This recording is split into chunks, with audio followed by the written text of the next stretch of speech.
রুই মাছের পেটিটা আজকে দারুণ মজা করে রান্না করেছি। একটু অন্যরকম করে রান্না করেছি, খেতে ভীষণ টেস্টি হয়েছে।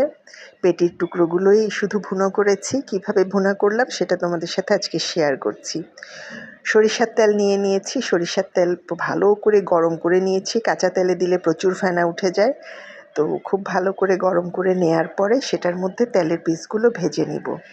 তেলের পিসগুলোতে একটু হলুদ, একটু মরিচ আর একটু সামান্য পরিমাণ মতো, সামান্যই লবণ দিয়ে ভালো করে গরম মেরিনেট করে রেখে দিয়েছিলাম। পানিটা ছেঁকে নিয়ে তারপরে তেলের মধ্যে ভেজে নিচ্ছি। তো একদম কাঁচা সরিষার তেলে কিন্তু অনেক ফেনা ওঠে, একটু গরম করে নিলে ফেনাটা কম ওঠে। এটা একটা টিপস বলে দিলাম। আর সরিষার তেলে ফেনা উঠবেই, কিছু করার নেই। আর মাছটা খুব কড়া করে ভাজিনি, হালকা করে ভেজে নিয়েছি যেন কাঁচা গন্ধটা চলে যায়। বেশি যদি ভেজে ফেলা হয় সেই ক্ষেত্রে একটু হার্ড হয়ে যায়, খেতে ভালো লাগে না। সেই মাছের যেটা তেলটায় মাছটা ভাজলাম সেই তেলের মধ্যেই একটু পেঁয়াজ রসুন ভেজে নিয়েছি। পেঁয়াজটা নিজেরা ইচ্ছা মতো দিতে পারো, আজকে আমি রসুন কুচিও দিয়েছি পেঁয়াজ বাটার সাথে। ভালো করে পেঁয়াজটা একটু লালচে করে ভেজে নিব, নরম হয়ে আসা পর্যন্ত। শুধু দিয়েছি সামান্য হলুদের গুঁড়ো, লাল মরিচের গুঁড়ো, এখানে ঝাল মিষ্টি দুটো মরিচই মিক্স করা আছে, আর দিয়েছি ধনিয়া এবং জিরার গুঁড়ো, মিক্স করা গুঁড়ো। একটু পানি দিব যেন মশলাটা না পুড়ে যায় আর খুব ভালো করে তেলের মধ্যে কষিয়ে নেওয়া যায়। ঝালটা কিন্তু আমি সব সময় বলি, ঝাল লবণ এ দুটো হচ্ছে ব্যক্তিগত টেস্টের উপর। টমেটো দুটো টমেটো ছিল ডিপে থেকে এনে জাস্ট ছিলে দিয়ে দিলাম।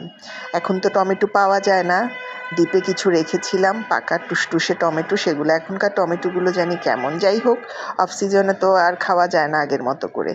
আর দেব আমার টুইস্ট এই তরকারির, লেবু আর তেঁতুল দিয়ে আমি কিছু মরিচের আচার করে রাখি, ভর্তার সাথে খেতে, খালি ভাতের সাথে, গরম ভাতের সাথে, মুড়ি মাখার সাথে খেতে। সেই আচার থেকে আমি কিছু গোটা গোটা কাঁচা মরিচ দিয়ে দিচ্ছি, আচার থেকে নেওয়া মরিচগুলো। এবং এই মরিচটা আমি করি শুধুমাত্র তেঁতুলে, গরম মশলা দিয়ে, আচারের মশলা দিয়ে। খুবই ভালো হয় খেতে, বিশেষ করে মুড়ি মাখা, চানাচুর মাখার সাথে তো অসাধারণ। তো আর ভর্তার সাথেও খুব যায়।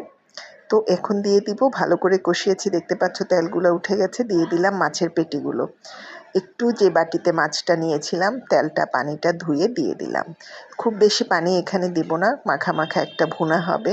তো ভালো করে নাড়াচাড়া করে দিব। বেশি নাড়াচাড়া করা যাবে না, মাছ কিন্তু ভেঙে যাবে, কারণ আমি খুব ড্রাই করে ভাজিনি, আমি শুধু কাঁচা গন্ধটা ছাড়িয়ে নেওয়া পর্যন্ত মাছটা ভেজেছিলাম। তো এই সময় একটু ধৈর্যের কাজ, জাস্ট হয়েই গেছে। এখন শুধু ভালো করে জাল দিয়ে নেওয়া, মাছটা যেন সুসিদ্ধ হয়। দেখতে পাচ্ছ পানি উঠে গেছে, তেল উঠে গেছে, আমার রান্নাটা রেডি। যারা এতটুকুন ভিডিও দেখেছে